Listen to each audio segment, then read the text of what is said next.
Every day he looks after his brother and chases a bus. Every day he looks after his brother, chases a bus, and learns new things. Every day he looks after his brother, chases a bus, learns new things, and gets back home. Every day he looks after his brother, chases a bus, learns new things, gets back home, and helps his mom.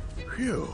That's why every day he needs his cup of Milo filled with the nutritious goodness of malt, milk, and cocoa. Milo, the energy to go further. From Nestle. This advert is FDA approved.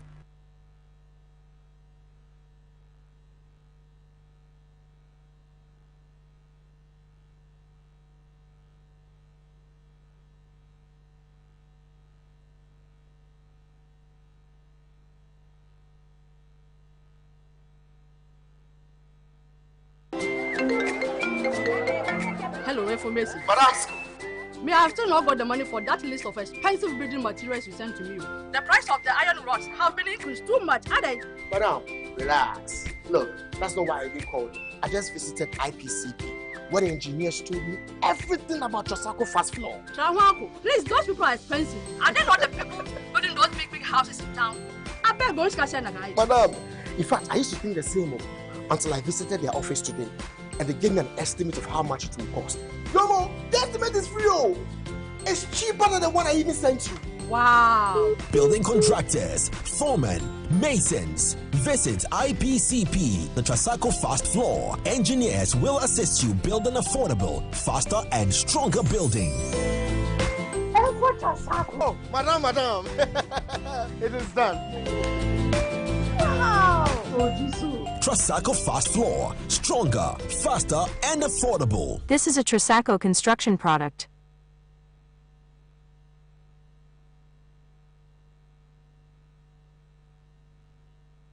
It's the most wonderful month of the year, and Ridge Royal Hotel will make it even more superb. Join Let's welcome our brothers and sisters from the diaspora to the historic city of Cape Coast, where it all began. The celebration train begins with a Farmers' Day afternoon jam on December 3, featuring Chirampon Traditional. The Wakanda One City of Return Trade Expo is on from 6 to 12 December. 22nd December is Osabrema Ridge Royal Carol service, and on Christmas Day, the Trinity Music Group will treat you to a fabulous poolside praise. The 27th December Z, or the first of its kind fishermen and fishmongers bash at the pool area. Z is also 31st night will be a rollicking time as we enjoy the King's New Year Gala night with the Rock Factory. Truly, December at Ridge Royal Hotel is richly inviting and comfortably yours. Get involved.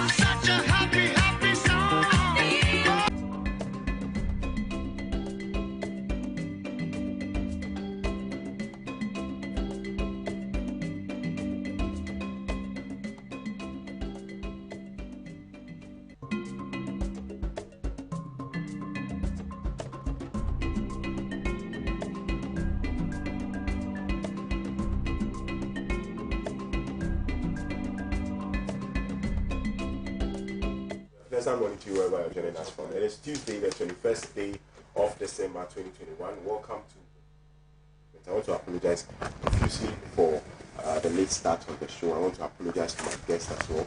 They were actually here before me, due to some circumstances beyond my control. I got here. Where is this dog? Bring you nothing but the best of very, very in-depth conversation about happenings in Ghana and other parts of Africa. These are the topics.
MPs, and then Ghana spends $1 billion on rice importation, and then finally, of course, Sami James sues Attorney General over compulsory vaccination. So right, these are the topics. Let's get into the very first topics, and if you have videos of that, I'd want my producers to display it on the screens for me. If you thought what happened on 6th January 2021 when Ghana elected its speaker of of the 8th Parliament was bad, then it means that you have to find new adjectives to describe whatever transpired in Parliament yesterday. Parliament was reduced to should I say a boxing ring, yes, where parliamentarians traded blows amongst each other over the e-levy tax. Of course, I think a chunk of Ghanaians are not happy about the e-levy, and I think we would have to marry that particular topic with the Momo strike looms over imposition of e-levy. Government worried. Yes, Mobile Money Association of Ghana, the Mobile Money Merchants Association of Ghana, they have put out a press release stating emphatically that they'll be embarking on a strike on Thursday in protest against the e-levy. So right, so there you have it. Parliament, lawmakers trading blows over mobile money tax, and Momo strike looms over imposition of e-levy. Government worried. Let me say a hearty good morning to Haja Hamdatu. She is a pivotal member of the Conventions People's Party, one-time acting general, acting chairperson of the party, actually, and he's a general secretary. Perhaps someday soon we will get there, very very soon. Haja will be there. Yes. To do what? Oh, to put the party where it belongs, perhaps. Now it's in disarray. Well, no, but you'd want to assume power. So perhaps yes, of course. Once you of course, look at what is happening. Based on what is happening in the country, I think this is a time to rethink our position and our individual interests for the betterment of the party and Ghana at large. So right. Haja, good morning. Good morning. You look pretty as usual. Thank you. R2J refused to grow. No, as for the growing there is in the market. It's in the market. If you want to be old, you be old. If you want to be young, you be young. And more to the point, if you have a very clean heart, you never grow old. Right. Madam Gabriela Tete is a member of the National Democratic Congress's communications team. Good morning, madam. And incoming. Yes, incoming. Incoming, madam. Incoming, madam. Communication director. Director of communication. To go for the national. For the national, okay, but she wants the regional. No. She's too distant for the regional. Oh, maybe the national she might not win. So deputy. Deputy. She could. Yeah. She could. Deputy. Oh, she can win deputy. Of course she can. Those who are there deputy, no. Do you want me to mention that? The battle is. Oh, I know them. They are my friends. Saka Salia, good morning. It is not the posto, it is the Saka Salia, yes. Good morning. Good morning. Our audience love it when you're on the show. No, last week I was watching. They were coming, they were thinking about time. I was watching you from. But you see, that's what makes the whole thing beautiful. We all can't have the same ideas. Of course, divergent views is and you see, of course, Bless, some people don't really understand how we communicate, and then you see when you are on. So you have to defend your party. Exactly. No matter the situation. But where you think your party is not doing the right, I think you should be honorable enough to criticize a bit. Saka doesn't that. He doesn't do that. I don't do what? I've never heard Saka criticize the NPP. You have never heard? I've never heard. I've been here. I've been seeing you all the time. I haven't done. I've never heard you. You ask more. I hear. Well, let me start with Saka on the brouhaha that transpired in Parliament yesterday. No, he was sleeping. Ostensibly over the Momo tax. No, thank you very much. Let me take this opportunity. Say good morning to our chairman previous. Good morning to the President, Donald Akufo-Addo, and his able Excellency, the Vice President, Alhaji Mahmoud Bawumia. Oh, so Nana is not excellence. I think that It's cheap. Parliament is becoming a joke. Yesterday and the event before yesterday, I think the 8th Parliament have shown that they are more partisan than nationalists. And I think that is very sad. We have nurtured this democracy for close to for 30 something years now. And for people to now want to throw all the gates to the dogs, I think that is quite unfortunate. I mean, people who were nursing the ambition of ever becoming MPs would be sad to see what transpires in Parliament these days. They will add German to the preparation. I mean, the appeal of being a parliamentarian is completely gone. No, it's gone. It's gone. It's completely gone. And it's so shameful seeing parliamentarians behave the way they behave. And I wonder whether they will still be called honorables. That honorability is a facade. Why am I saying this? Because we all fear Parliament until this group of people came.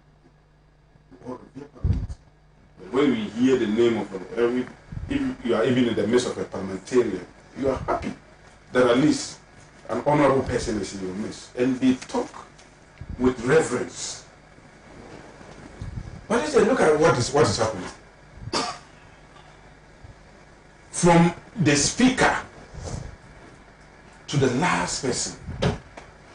I mean, I know, is he? So this is not about bargaining. But the very moment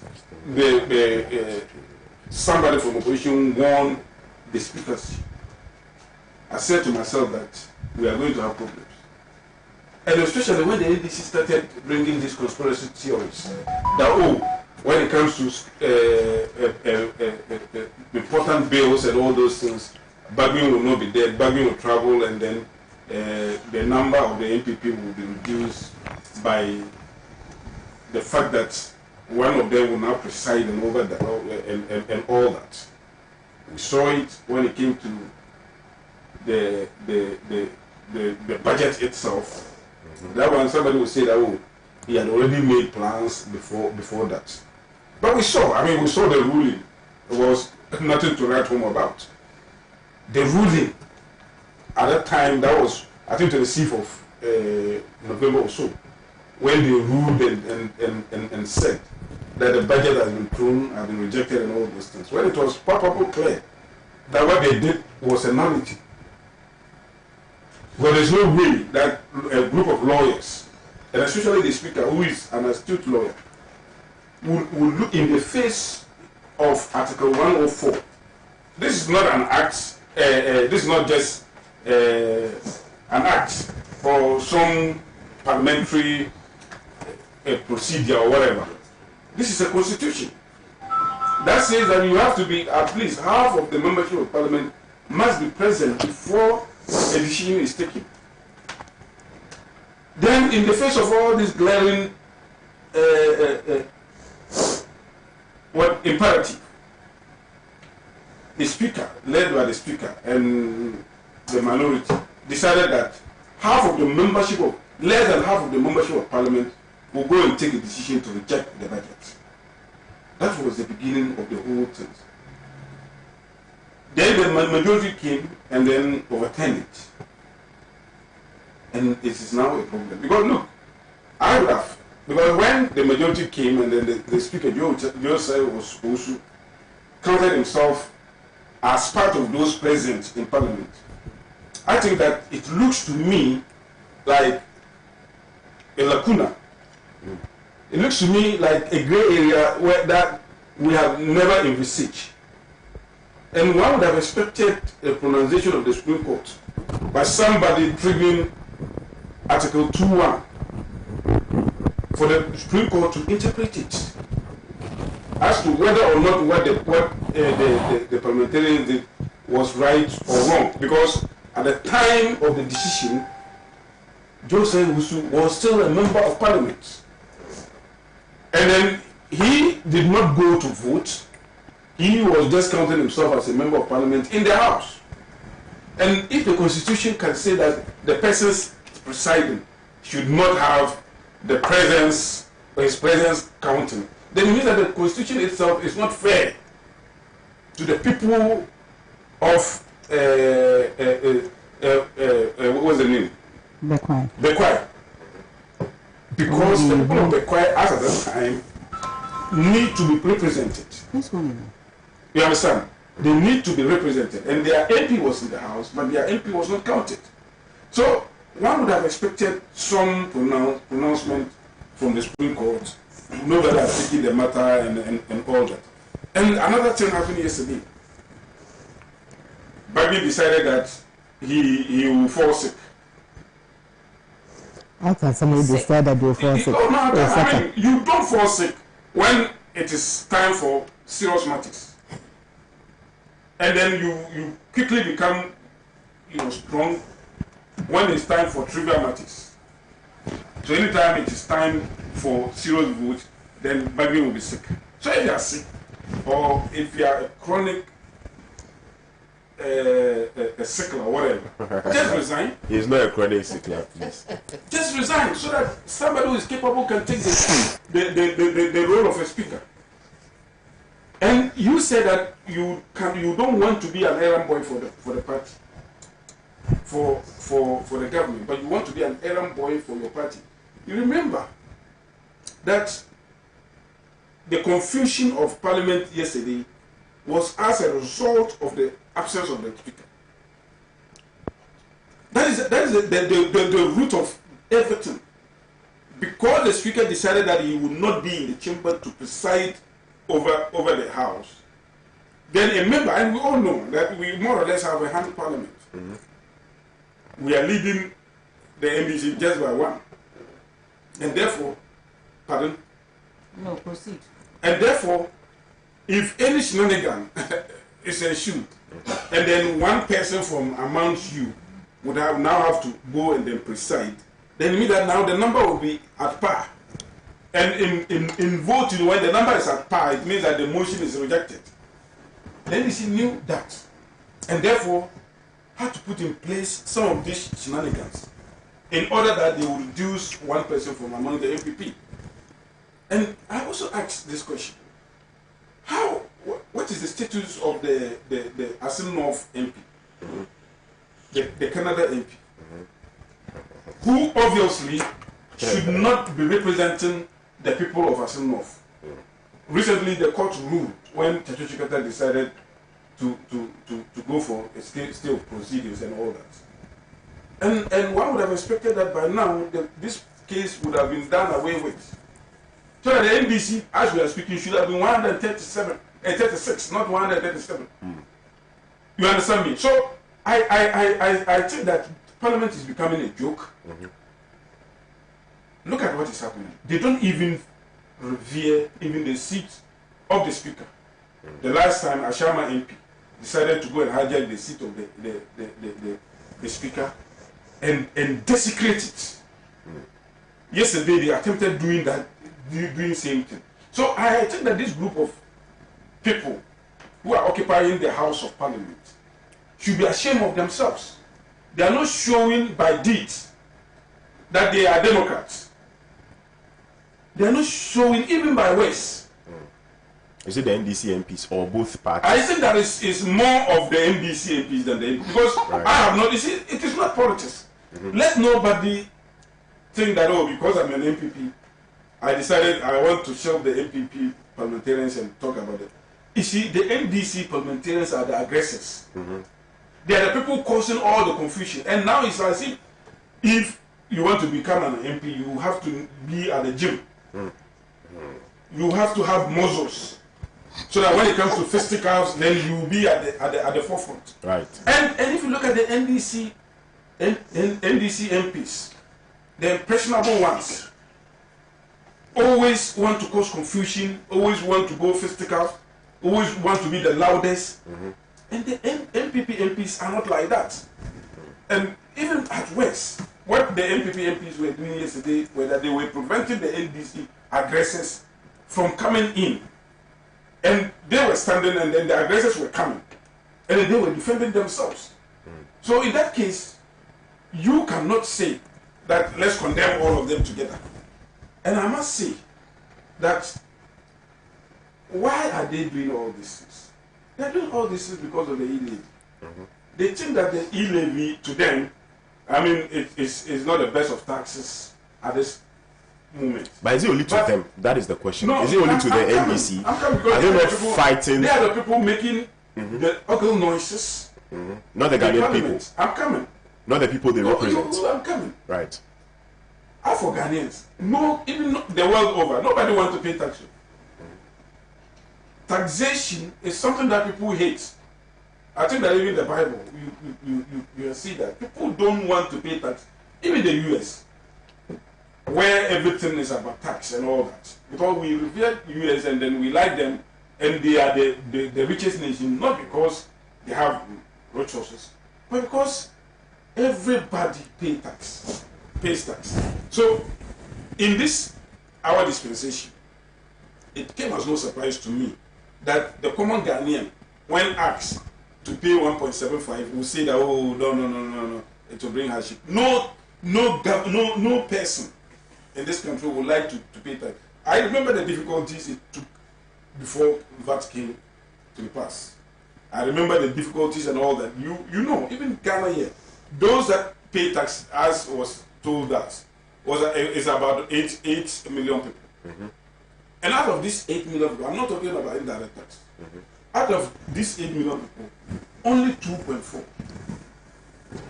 You understand it? Percent actually pay taxes. 2.4% of our nation, of our population, pay taxes. So people are not paying, and therefore government sat down and tried to fashion a way whereby we can broaden the tax net. And by broadening the tax net, you want to get as many people as possible to be taxpayers, and not to overburden the already paying taxpayers.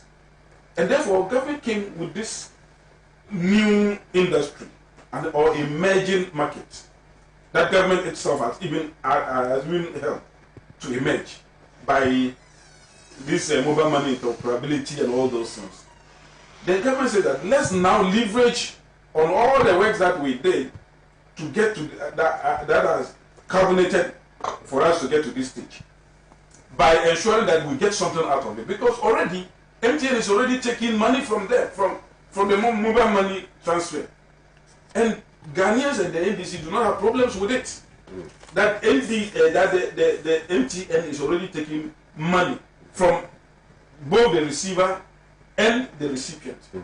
Now, government is saying that we will impress on MTN and the others so that we can reduce their part 25%. At least, if it was a negotiation government embarked on, so that ours can fit in, so that the hardship or the difficulty will not be so much on those that will be doing the transactions and all those. No, but how significant is 25%? I don't know. Now the NDC is saying that don't do it at all. But if you look at government itself, we have problems of borrowing. The NDC have talked about, hey, you are borrowing too much and all those things, even though all of us know that the NDC borrow more than the NPP. The NDC thought that we have forgotten. They borrowed $36 billion. The NDC borrowed $36 billion. The NPP have not even reached $30 billion. I'm talking about dollar terms. You understand me? Now, they are saying that we borrow more than them because they are using the CD, and then by depreciation of the CD, whether or not you even borrow, your debt stock will be increased. And a lot of the borrowing that we even did was to ensure that we defray part of what the NDC has already borrowed and all that. Now, we want to reduce borrowing. We want to ensure that we expand the tax net. We also want to ensure that moving forward, Ghana beyond aid, we don't over-rely on aid from outside or from friends or development partners. Therefore, we have to look inward. We have to generate resources from among ourselves. And if we want to generate resources from among ourselves, it means that all of us will have to bite the bullet. And by biting the bullet, is the NPP now realizing that? No, you see, Not realizing what? Is the MPP now realizing that you'd have to tax the ordinary Ghanaian, in order to, stop borrowing? Is the MPP now realizing that? Because in one of your campaign promises, you stated without any equivocation that you are going to move this country from taxation to production. So is the party now realizing at this material time that you have to tax the Ghanaians? Listen. It is not in one of our campaign messages. It is part of our 2016 manifesto. It's been 5 years since. So we wait. It's part of our 2016 manifesto that we will move from taxation to production. And indeed, when we came, we removed a lot of nuisance taxes. The first budget that we did, that is the Asempa budget, about 17 different taxes on so many goods were removed and all that. We have moved from there. But we said going forward, even as we did all these things, we still are unable to, get the desired results that we want. And to the extent that we became even the fastest growing economy in the world for 3 consecutive years, tells you that what we did actually, benefited the people of this country. But COVID came in its wake with a lot of devastation, disruption of this supply chain, the global supply chain and all that. And therefore you need to come out with innovative means of ensuring that everybody gets to pay something for the running of the economy or the running of this nation. And that actually resulted in what we came out with. That is the electronic tax. This electronic tax, the NDC is saying that it is not the best and then they won't accept and all those things. Remember, when we came out with the electronic levy tax, the communication levy, the NDC, even led by Papi, said that it was tax tax. They gave it the name that when you are even talking, they tax you for talking. When they came to power, but they should have removed it because now they believe that it was tax. They came and they even increased the rate. So I'm saying that the NDC is not doing this thing out of the love for Ghanaians. They are doing politics because we are going to get about 7 billion from this electronic levy tax. And this 7 billion, do you know what it can do? It can transform this country. You are counting your chickens before we are not counting anything. You see, I'm only telling you because before you bring out the policy, you have to focus. You have to envisage what the policy will do. You understand me? And then we said that we will generate about 7 billion. That's 6.9 something. So 7 billion, and this 7 billion, it can help us in the agenda 111. The roads that are deplorable all over the place. It will help us to ensure that contractors are paid. The use tax program that we are starting, where about more than 100,000 people will be given jobs to do, and then some money is given to entrepreneurs and all that who want to start businesses and all that. All these things will be coming from this e-levy, these taxes and all that. And then the e-levy, because look, right now as we are speaking, we have abolished, or it is not in operation. That is the road to, and therefore the road to illegally not in operation. No, it is not illegal. It is not illegal. It is illegal. No, it is not. It is not illegal. Whoever told you that it is illegal is a liar, because you can have a law which is not in operation. For instance, currently as we are speaking, we have the ROPA, Representation of the People Amendment Act. ROPA is not denying listen, ROPA is a law that was passed by Parliament, but it is not working. Am I lying? It has to do with operationalization of the law. So if the operationalization is difficult, you don't force the implementer to go and do it. So Parliament has the right to enact laws, but the operation, they don't have the right to say that you have to operationalize it at all costs.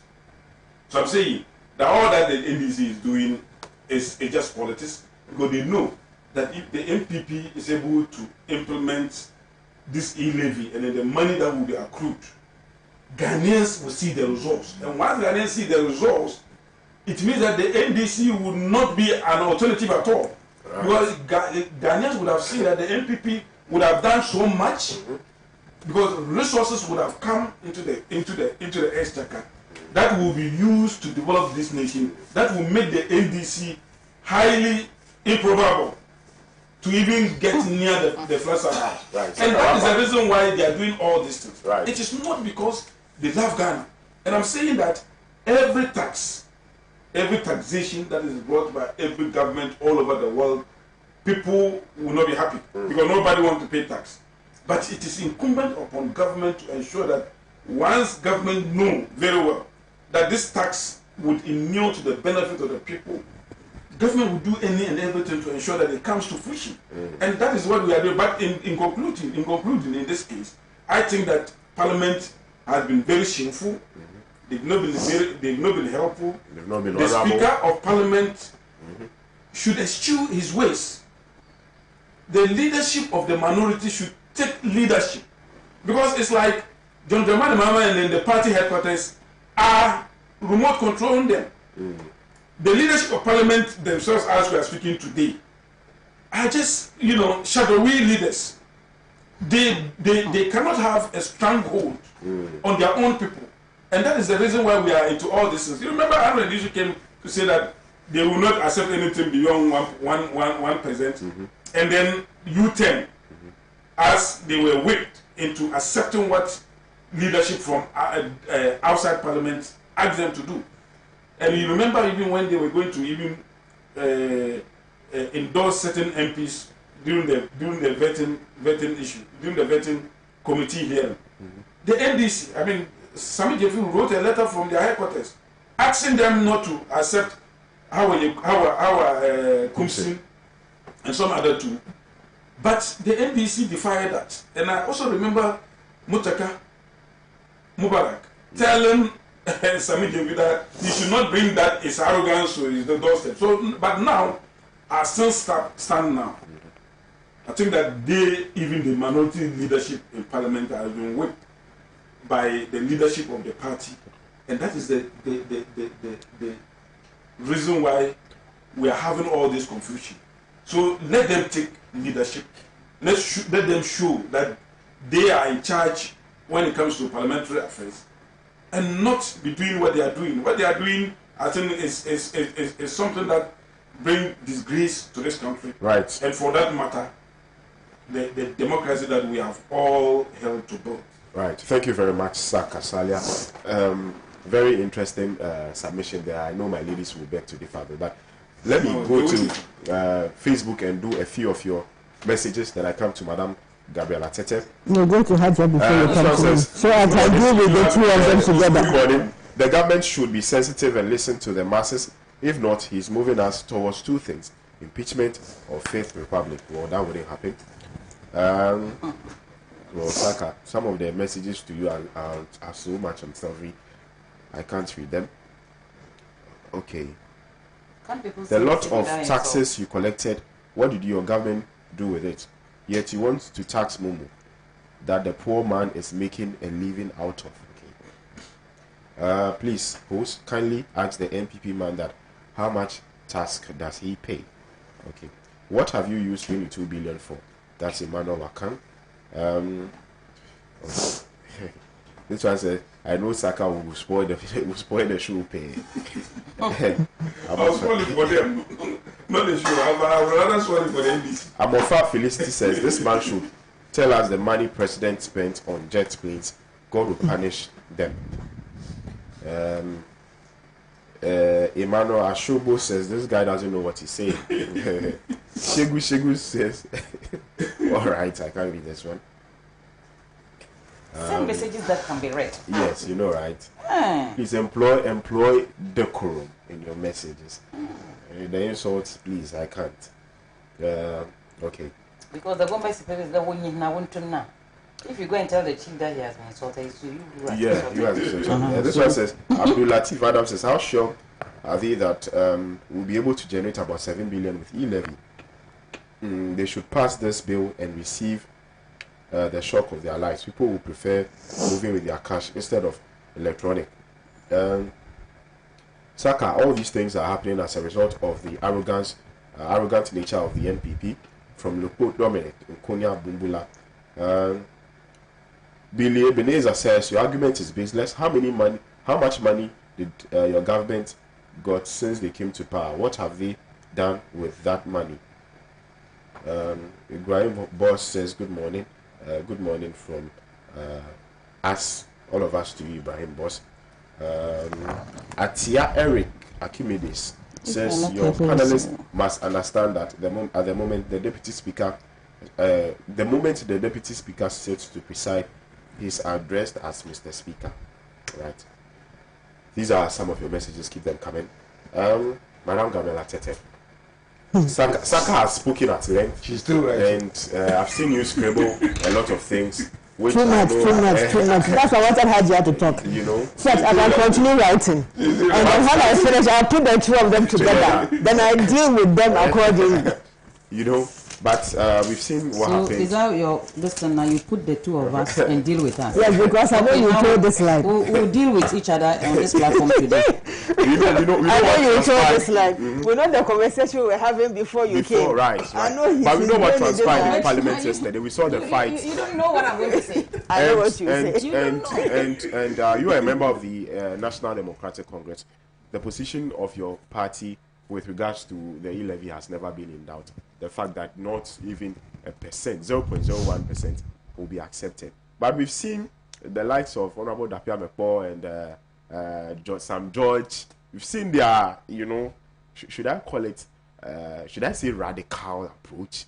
But it moves away from what we all expect, that there should be, for the want of a better word, a liaison, in Parliament, so that they can agree to disagree. But we see fighting here and there, all because of this e-levy. Saka has made some submissions I vehemently disagree with, but I want to listen to your argument as well. Okay, let me say a good morning to our viewers. It's been a while that I was on this platform, so my apologies for not being regular. Saka has said a lot. Now, I don't even know whether I should start by rebutting him or I should start by dealing with the issue.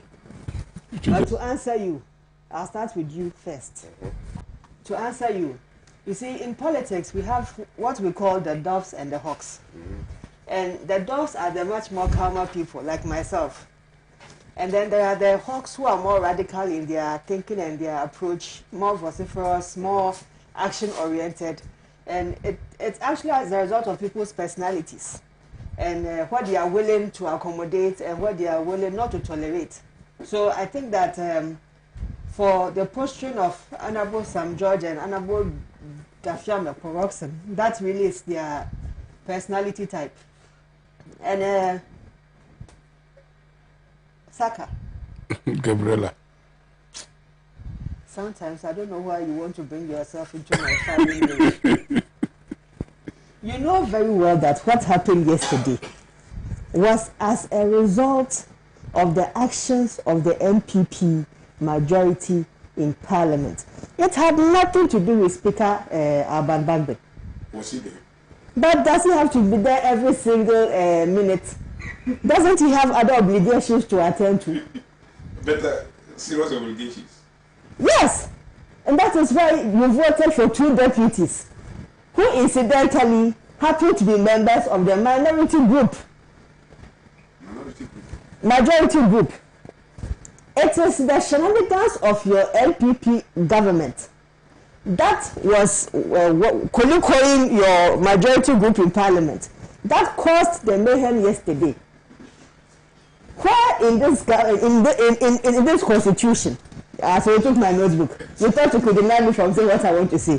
The thing came from my head. It's already in my head. Where in this constitution have you seen it written that the first deputy speaker can excuse himself in the house unless the second deputy speaker come and take over his responsibilities so he can go and vote? Have you heard anything like that ever happen in this Parliament? Or have you even seen it recently when the Constitution or the standing orders of Parliament? Yes, Article 1042. He mentioned when they approved, the majority group unilaterally approved the rejected budget. And where Joe Wise, first deputy speaker, had counted himself in as present.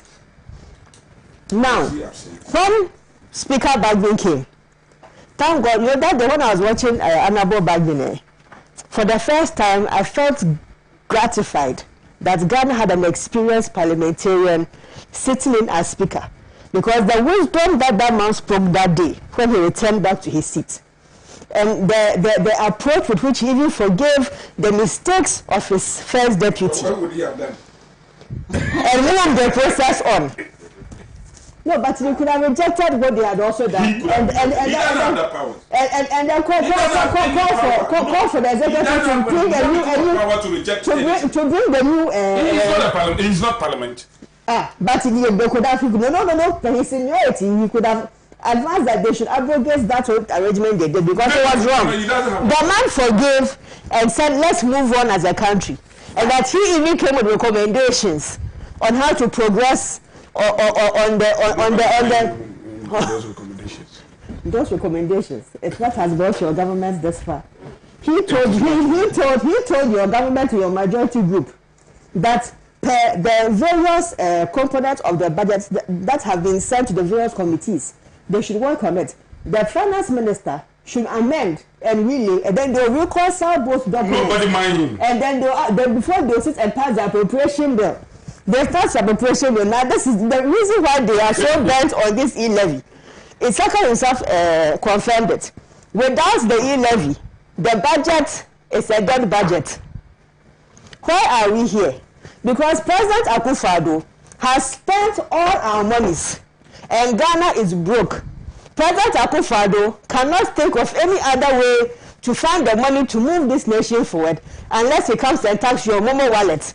Because he has taxed everything else. The only thing left for him is your Momo.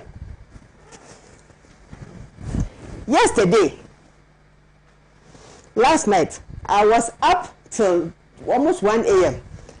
watching what was happening in Parliament. In 105, Article 105 of their standing orders. No, let's even start with 104. You know that in practice, when the first deputy speaker is sitting or is present, the second deputy minister is excused deputy speaker is excused of his duties and responsibilities. He's now back to serving as a normal MP, even though he carries the privileges of the second deputy speaker. It is only when the first deputy speaker is absent that the second deputy speaker acts. Now here's the case, both first and deputy speakers are present. But because you want to force your way into the passage of this bill, you are trying all kinds of shenanigans and machinations and contortions just to try and push your way through. Yesterday, what happened there? What they were even discussing, what they were voting on after the call for a division was to whether the bill should be laid for discussion or not. They hadn't even gone through the processes of now voting on the various amendments. It was the first process of the various things they were supposed to do yesterday that culminated in what happened last night. So imagine if all the almost 117 amendments that they have come up with, had tabled, were to be voted on. And by now, from last night till this dawn, they'll still be sitting there, counting themselves one after the other. We have a serious problem. And the only way for us to work ourselves through this is for government to learn to build consensus with the minority. You should learn to engage with minority and stop trying to bulldoze your way with the minority. This problem we have now is the creation of the people of Ghana and the machinations of this government to force themselves into trying to get as many seats as they wanted from the NDC. An intransigent minority. If you lack wisdom, go and ask the God to grant it to you. An intransigent minority. How do you if you lack the wisdom to engage, go and seek the permission of the gods to help you. Bless. In this case, don't blame the gods. I have the floor. This problem that is sitting as 137 plus 1 is with us till 2024. Never.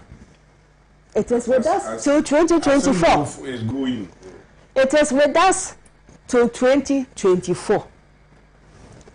Is Akufo-Addo's government going to continue with this Rambo approach and expect that the minority will sit down like pigeons to be pigeonholed for them to do whatever it is they want in this country? Otherwise, what will happen? If the minority had not stood up firmly yesterday, these people would have used all kinds of machinations and tactics to bulldoze their way through. The minority's position is simple on the e-levy. Yesterday, government presented under a certificate of emergency amendments to the student loan trust. It came with a formal letter from the executive signed by the secretary to the president asking that please consider this issue under a state of emergency. The e-levy came with nothing. And the minority group said, if you want us to discuss this under a certificate of emergency, where is the letter from the executive that requests of us to sit on this under such conditions? They could not produce a letter. Minority group, even after that, said, okay, no problem. We are already here for you. Let us go ahead with the processes. First, let us vote and see whether members want to discuss this bill today, first of all. And even that first to vote or no, that first act was the shenanigans that played out. I think it is irresponsible of Saka to sit here and use such words on our parliament that our parliament is becoming a disgrace.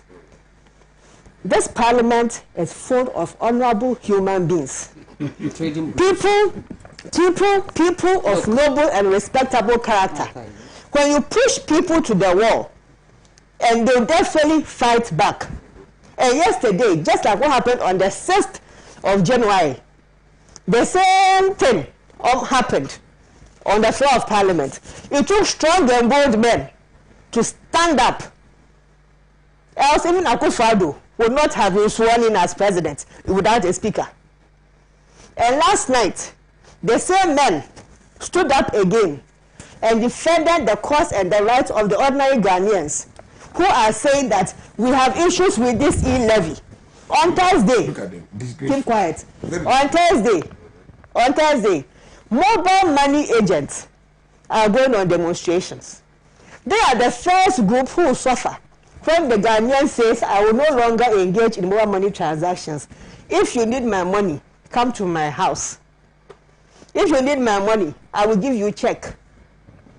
Because people will not want to utilize the service because of the high cost of transaction. The minority leader told this administration, as a former minister of communication, he told you that the bill you have presented, what the mobile telcos are charging is called transaction fees. They are not charging on the it's not a transactionary tax that they are charging the customers. But you are coming to charge on transactions. The money's last time when I was here, unfortunately, Hajali didn't come, so I think I was solo here.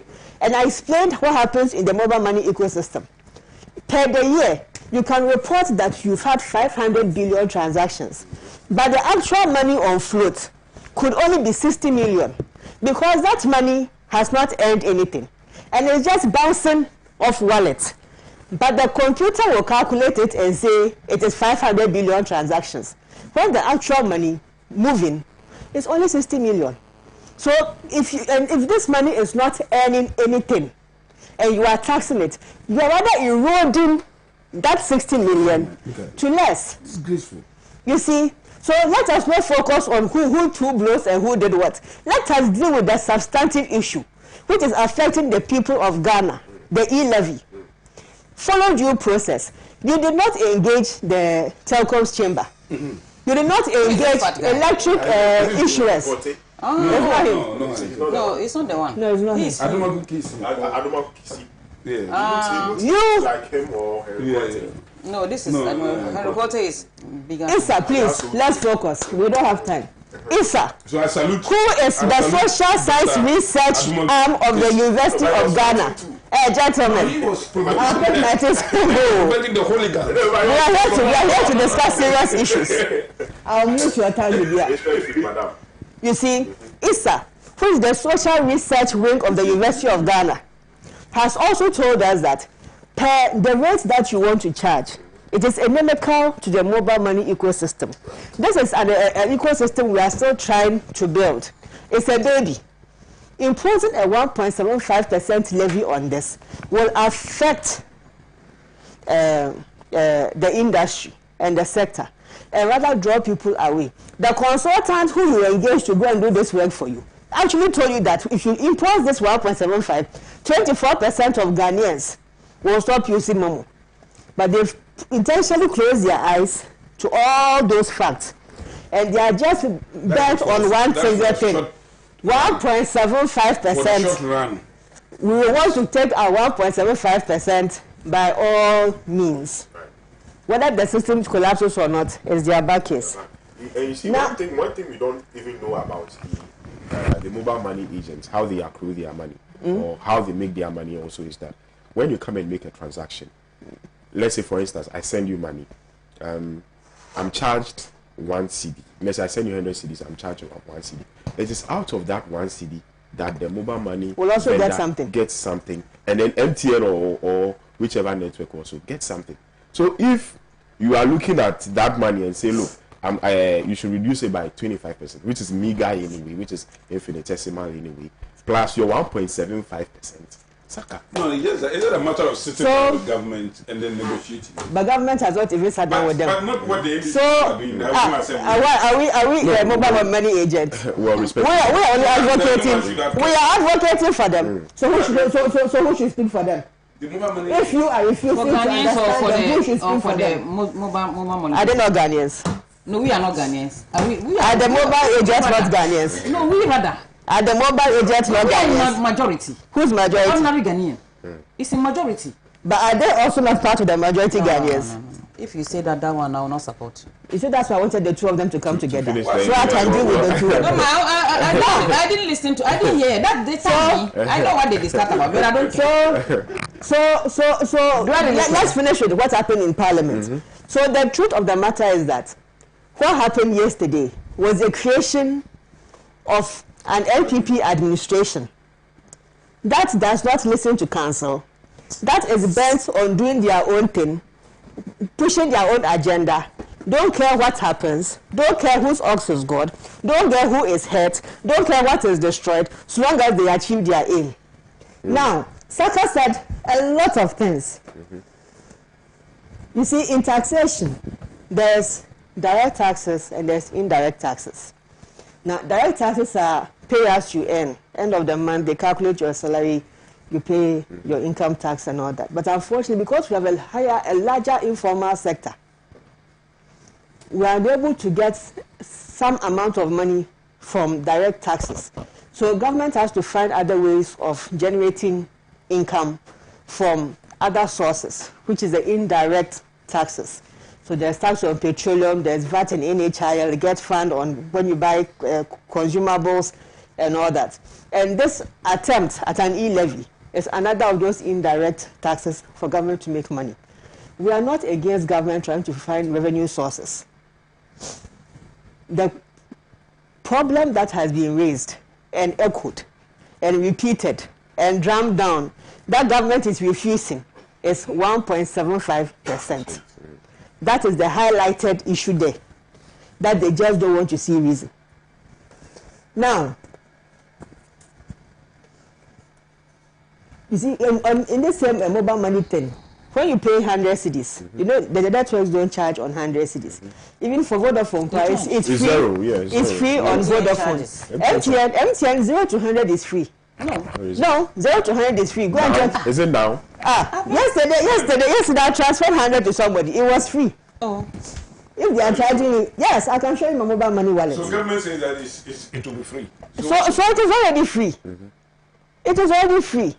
So you have not done anything spectacular. Transfer 100 and then every day is free. No, but your fee is on the first 100. Whereas the MTN, it's under 100, whether you send 100 5 times, 10 times in a day.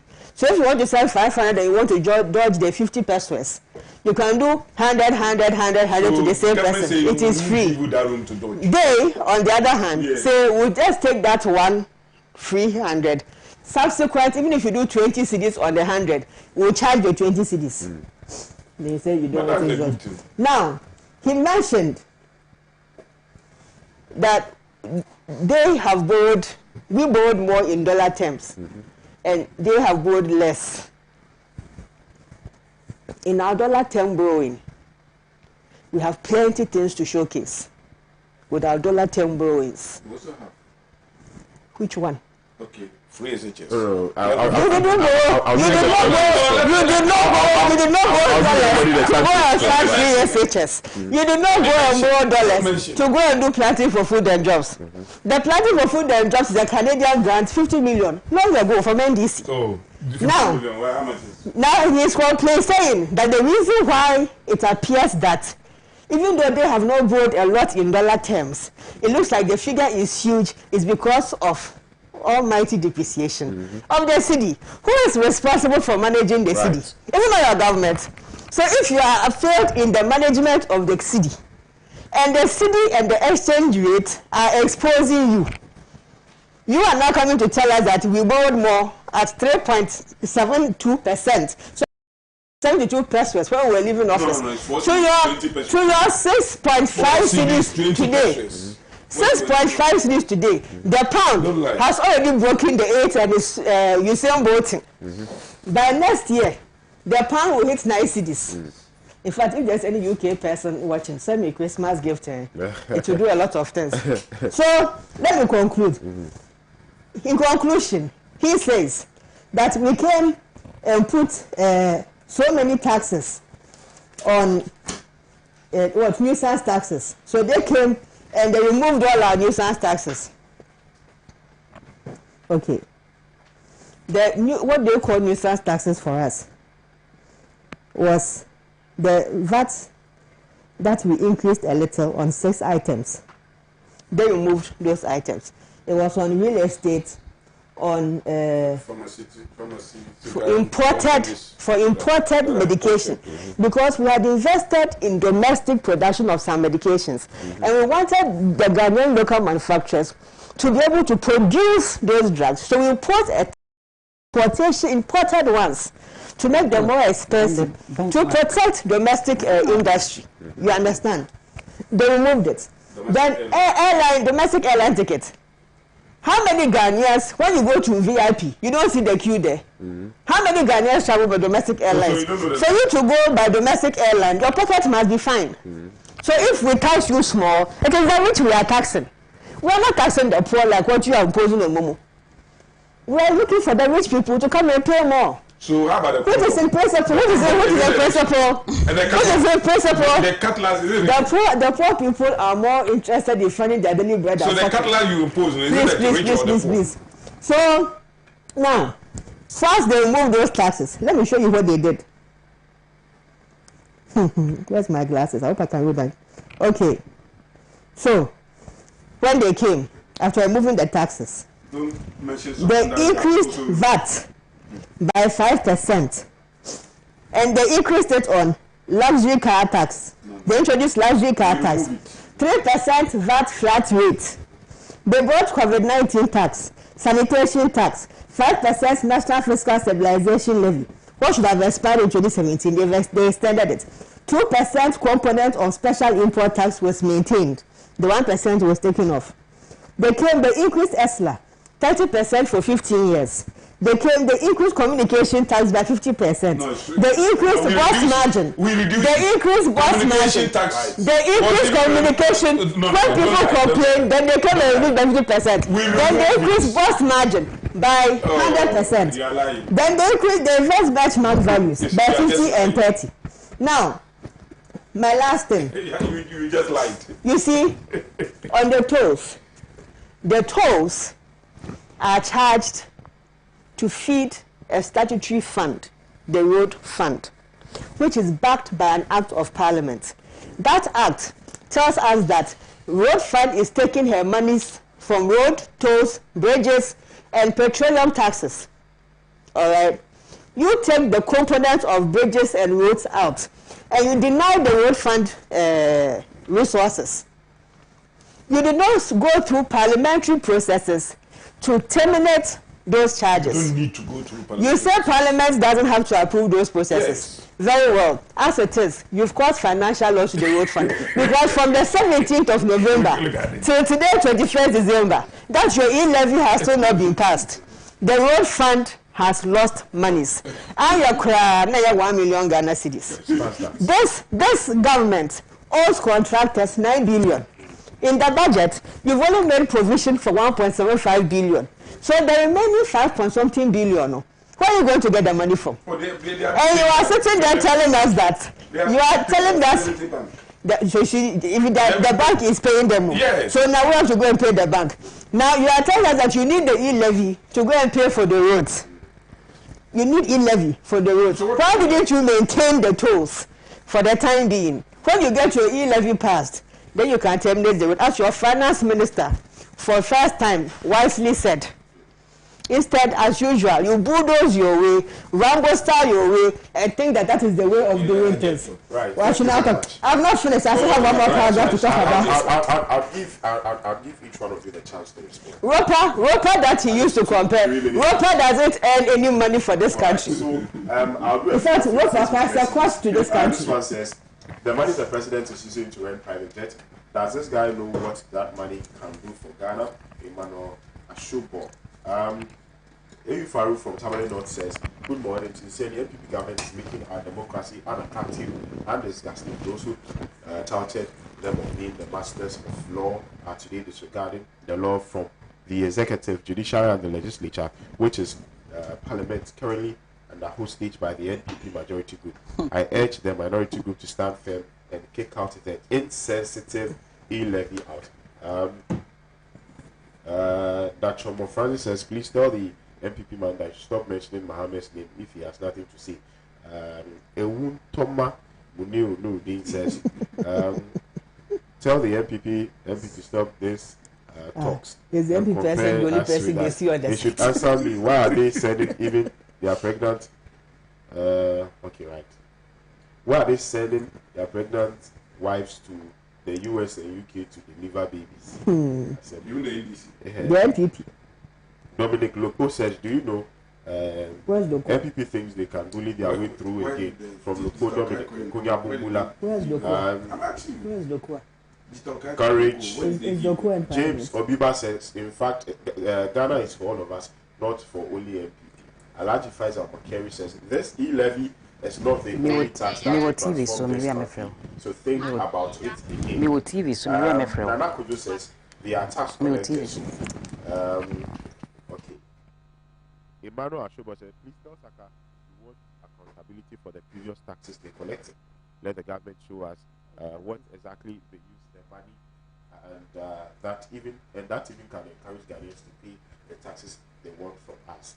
Jamal Abdul Nasir Ibrahim Bamba says, God bless you, Madam Gabriela. Emmanuel Ashoba says, drop the e-levy, simple. Okay. Ezekiel Tigbe, this is a very long one. It says the government should be serious with Ghanaians. For what? You complain there's no money in the system, yet you were able to procure a loan to purchase V8 for all the parliamentarians, thinking that they do your bidding. You still want to buy a private jet. I have not given them the cash. Flying up and bathing on us. You want the ordinary Ghanaian to. But it's a loan. I mean, this is a loan. Right. Parliamentarians normally get every time. Okay, so when I'm answers for me, I see the NPP government holding hardship on Ghanaians, sweet words, biting and blowing air at the same time. Momo merchants are already paying tax to government. Why should he tax the individual again? NPP should stand back and recall what they are doing. Carrying of high unemployment and collapsing businesses too. Queen Abby, here's the final message I read. Then I tend to adjust that NPP. Okay, Saka, this one is a bullet to you. I can't read it. That's just minister. The balance is surprisingly, Honorable Kennedy Japan was the most peaceful and gentleman in the Parliament yesterday. As for the wise, the least talked about him, the better. Okay, right. So these are some of your Facebook messages. Let me come to Hajia. Hajia. Yeah, bless. We can't even say good morning again because it seems these two people have taken the whole show today. And then last week I was not here. I was in Volga. Yes, my big brother was given the position of Deputy Imam, Sheikh Yusuf Mahmoud. Congratulations. And then I would like to say a very good morning to the Imam himself, that's Sheikh Tayo. You know, what happened yesterday, and for that matter, the confusion in Parliament. Gabriela wanted me to speak so that she will ram the two of us together. Gabriela, I want you to understand and put it on record if you don't want us to fight on this set. You know I like you, so don't incur my wrath. Because one, I sit here as a CPP person. And I speak my mind. But if I want to respond wait. You said you put the two of us together. He's representing MPP. I'm not representing MPP. But it's their It's your opinion. You don't even know what I was going to say. You see, I take it. You see, the issue about NDC is that, let me tell you, when I went to Kofredria to speak, to deliver the CPP message, when the MPP had held their Congress in Kofredria, your leadership was sending me messages to send the speech to them because they were happy with what I said. Yeah. They were even saying the president was shaking his head like this. They were sending me all those messages. I'll show it to you. But if you say anything that maybe they are not happy about it, they tag you. I'm an independent-minded somebody. But I also have to respond to you. You can respond. I was making. You can respond. You all raise your issues. No. You can't compare. No. Well, so you are going to be the moderator now. No, I'll be now. What happened in Parliament was a total disgrace. It was a total disgrace. We can disagree to agree, and I expect this Parliament to do things based on consensus. The child play in Parliament is too much.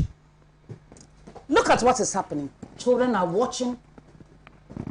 People, I'm highly disappointed. I don't even want to go to Parliament again because I'm nursing that ambition. Because I don't have those muscles. I can't go to gym now to go and build my muscles and go and be fighting in Parliament. Parliamentarians are supposed to show good examples. Did you see any women on the day? They are supposed to be showing good examples. You understand? So if it's anything at all, maybe a woman could have even come there to try to broker peace. She could have been pushed down. It is not good. It's a bad signal. If we don't agree on something, why don't we go to the boardroom, speak about it, and then come to a consensus? If it's about the e-levy, 1.7%, and somebody is saying that they are happy with the 1%, and saying 0%. We can judge or we can talk about it. But to the extent of exposing their what should I even say? You see, it is not good enough. We have to understand that we are all Ghanaians, and I'm not sure anybody wants this kind of sin to happen in this country again. And then I'll put the blame on the desk of the speaker. He intentionally stepped out. He intentionally did that. Because if it's anything at all, I heard some of the listening from the minority, from the majority, all what they said. You were there, they said they were going to type the thing, bring it, but before you realize, he didn't even tell the leadership where he was going. He is also showing disrespect to the Parliament that he's presiding over. He's also showing disrespect to the Parliament that he's presiding. This is a critical issue.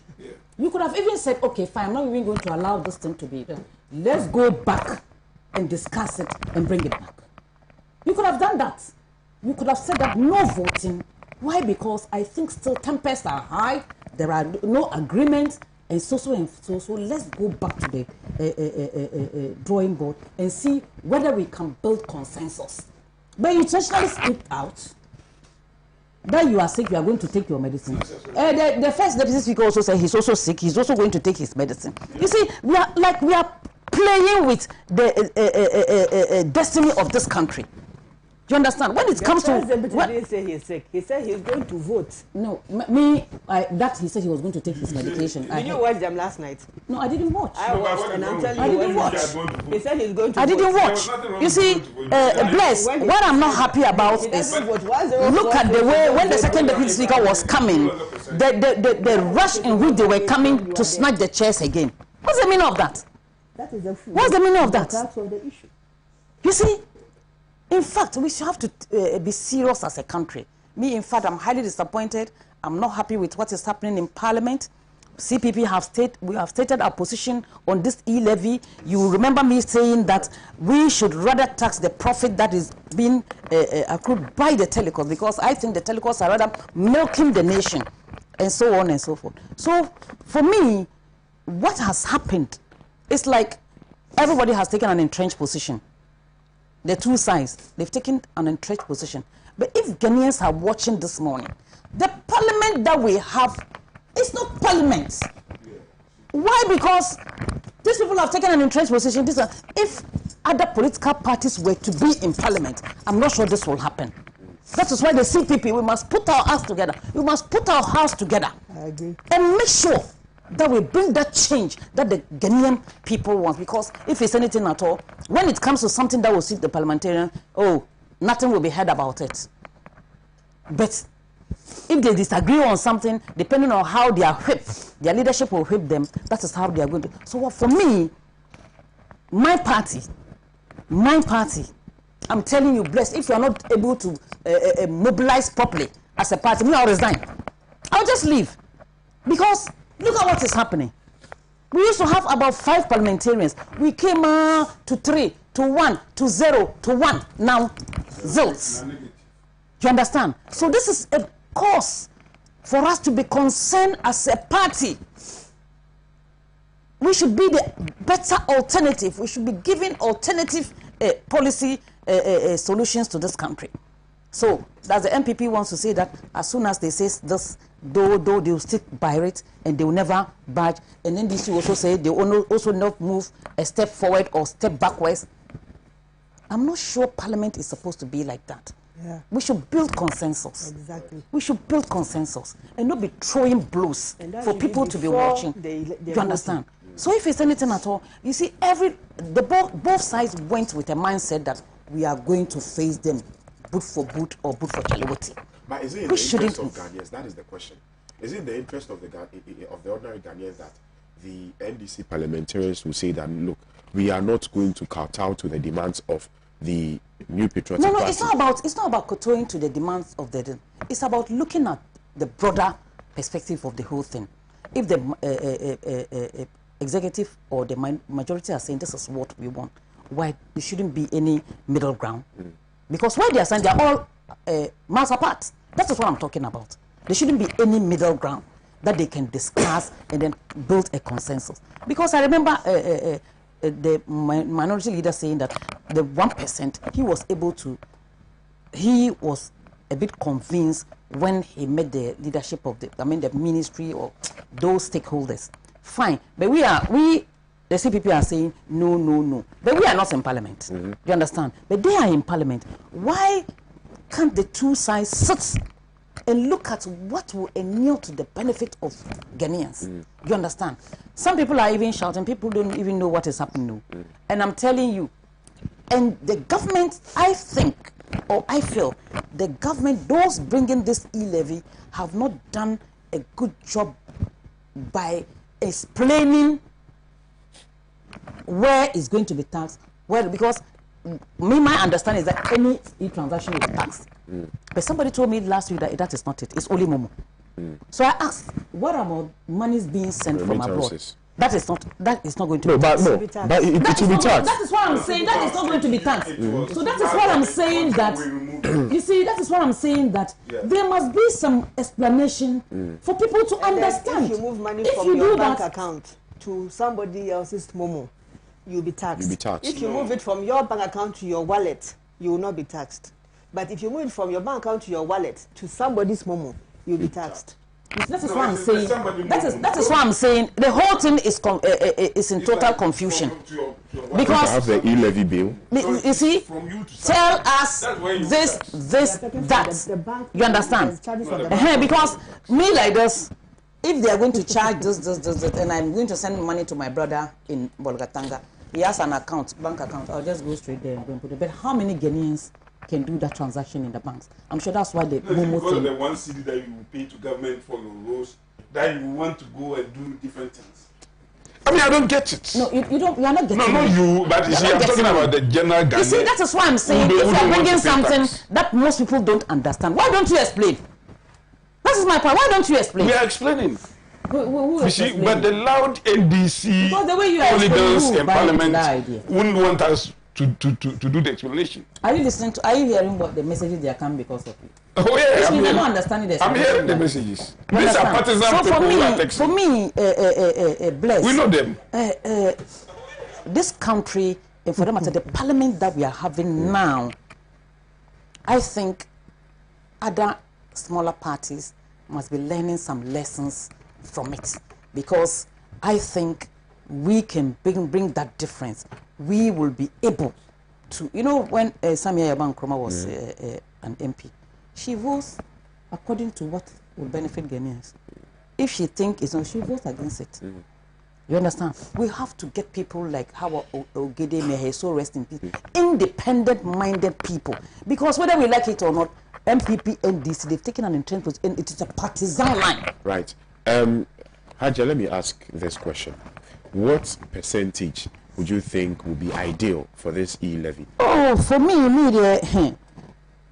I told you where I think they should tax. So, zero? The profits, they should go and tax it there. Oh, but that is already been taxed. So which means that you don't want even a 0.001%. We are in a very serious problem in this country. We have overborrowed. We owe. So as a country, can we sit down and say, no more borrowing? You see, what I'm not happy about all this noise is that we just do it and forget again until next budget. We will follow what government is taking, how he's disbursing the money, the expenditure income. We're not doing it too. We don't do that. We wait until the next budget. So I think this is a wake-up call for all of us to find out and ask for proper accountability. You understand? Proper accountability. Because if you take our money, what are you doing with the money? And then we decide that, okay, this time around, we are not going to borrow. We Ghanaians are going to raise money within the country and then take care of our business so that it will reduce the burden on Ghanaians paying more interest. Are you with me? Then government can assure Ghanaians that this is what I'm going to do, and then maybe there's should I say a group of people who will say this is what we have been able to receive and this is how we are going to spend it. I'm not sure Ghanaians are worried too much about paying tax, but how the taxes are going to be used. You understand? I've been sitting here and saying that politicians, we don't show modesty. That is why anybody saying that. There's a day somebody said, hey, we were teaching in, he mentioned the town, with so and so. Now, even if you see him, he has rolled his glass, waving crowd. So it creates an impression that as soon as you enter politics, or you are a minister or parliamentarian, you become rich. Do you understand? So that is why all this, and then if government is able to do things that will benefit Ghanaians, we have our transportation system working, we have industries that youth can be employed, we have our roads being done. You know, that is why I'm against the removal of this road toll. Me, I'm against it. Because I don't understand why, if you are telling me that Burkina Faso car, Togo car, Mali, Niger car will come here. But because that truck or vehicle will buy fuel, you get that tax from... No. How many times? You understand? What if they decide not to buy fuel? Right. They have spare tanks that they can put their fuel in. So for me, it is the way we collect the road tolls. That is why we are not getting the maximum benefit of the road toll, because you take it and give it to a private individual who will give maybe a government 30%. That private individual is not the one fixing the roads and the bridges. Right. Haja, thank you very much. I appreciate your submission. But I'll take your final words. Let me start with Saka. Yeah, thank you. I think that, it is clear. Gabriel tried to put, cold water in my submission by her rebuttals. But I think that the Ghanaian people are very clear in their mind that between the NDC and the NPP, they know that the NPP is by far better, when it comes to, when it comes to the two who is better placed to help build the economy and to sustain it for the future of this country. Like I said, it is clear. The NDC made a whole noise of borrowing. And we have proven to them that they borrowed more than the NPP. When it comes to dollar terms, nobody can dispute that. And even the percentage increase, we have told them, they've taken the debt from 9 billion to 122. And somebody has also, and in percentage terms, over 300 and, over 1,000%, over 1,200 or so percent. And somebody also move it from 122 to 341. Then that person becomes, somebody who borrows so much. But you see, it's not so much about even that. It's about the interest on the loans that we borrowed. Carefully as we are speaking, it is the interest that the NDC borrowed money that we are paying. Over 20 billion every year. And then the same people will turn around. You see, even what we borrowed to defray, like I said, of what they have already borrowed. And in terms of depreciation, I talked about depreciation. And in terms of even the depreciation, we have done better, far better than the NDC in terms of the rate of depreciation. We took it from the NDC when it was 4.2. 4 CD, 20 pesos. And now hovering around 6. The NDC took it from 1:1. And they left it at 4.2. So, I think that between the NPP and the NDC, everybody knows. Like I said, even in analysis of the last election with the IEU, Economic Intelligence Unit, they themselves have come to the conclusion that the NPP, when it comes to the economy, that is where we have advantage. And that the NDC, in terms of economy, have been symbolic over the years. They themselves know that. I still remember the comatose that they put the economy in, to the extent that the man in Mama said that the bone, the meat has come to the bone.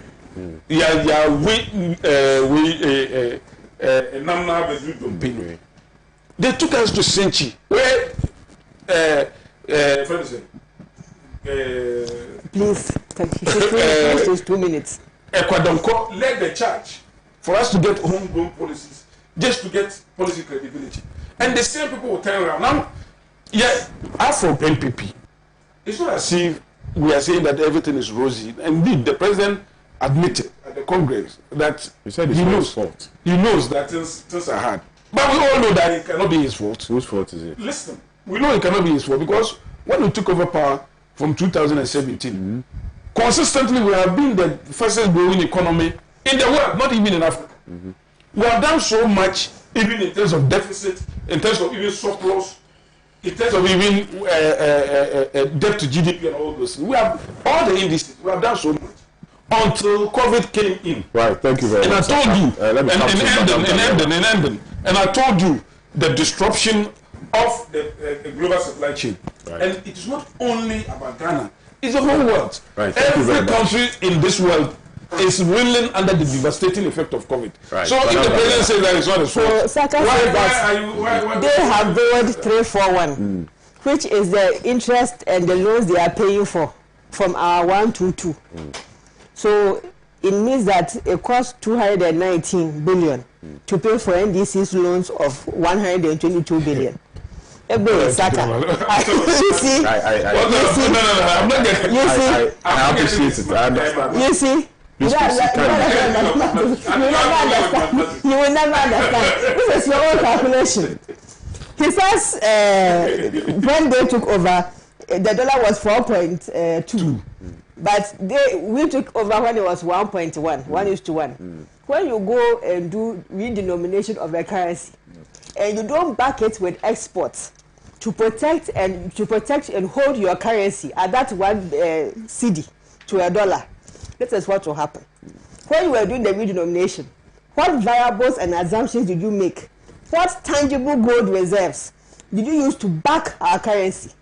What dollars reserves did you hold in the Bank of Ghana to secure the currency?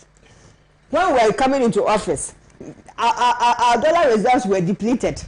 And NDC had to come back and rebuild. By the time we were leaving office, we had left them enough for $6.5 billion. Oh, no. Enough. You are lying. It was 4 months. 2 weeks. Import cover. You are lying. Now, as I'm speaking to you, 6 months. It was 4 months. More. You have a minute more. It was 4 months. It was 4 months. 2 weeks. Since you claim you are better managers of the economy, right? Why didn't you bring it down from 4.2 cedis to a dollar? To something below 4.2. Why do you now take it up to 6.5? No, you are better managers. Then what challenges? You are incompetent. No. You are incompetent. The challenges. No, even though the depreciation and the assets slower. You are incompetent. You have borrowed 219 billion to service of 122 billion. I'm not saying all that. That was what you said. That was what you said. I mean, there is no time. So you can be a propaganda. That was what you said. Kindly. What shall I say? Because I just want us to all understand that I think if we are doing things, we should do things that will inure to the benefit of Ghanaians, not our individual or taking an entrenched position. You understand? For me, what happened in Parliament yesterday wasn't palatable at all. I'm sure if I had wasted my eyes to watch, it would have really pained me. So on that note, you know, there are some people who are watching us from the Boya that they like the Pan-African TV. The other day I was saying that I went to drop my brother at the station. They met me. They sent a message again that I should say hello to. Say hello to Saka and Gabriel. Then people should stop disturbing me. Quiet when they are 4 in number. They work in Daboya. Daboya constituent. They are in the North Gonja Daboya. They are in Morisali, so it's called Governor Muhammad Kadri, Amadou Haruna, and Shaibu Osman.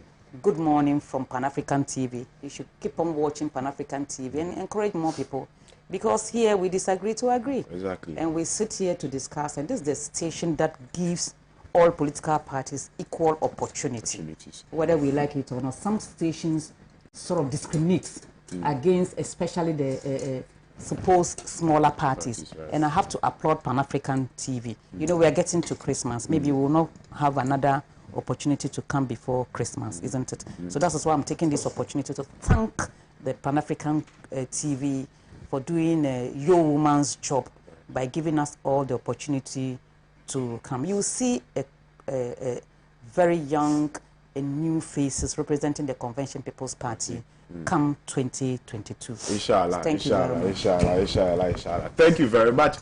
Thank you to you who did the watching us at home as well. Thank you to Miss Gabriela Tete, to Saka Salia, to Hajia Hamdatu as well. Thank you so much. I'll meet you same time tomorrow on the show. Bye-bye. Yeah.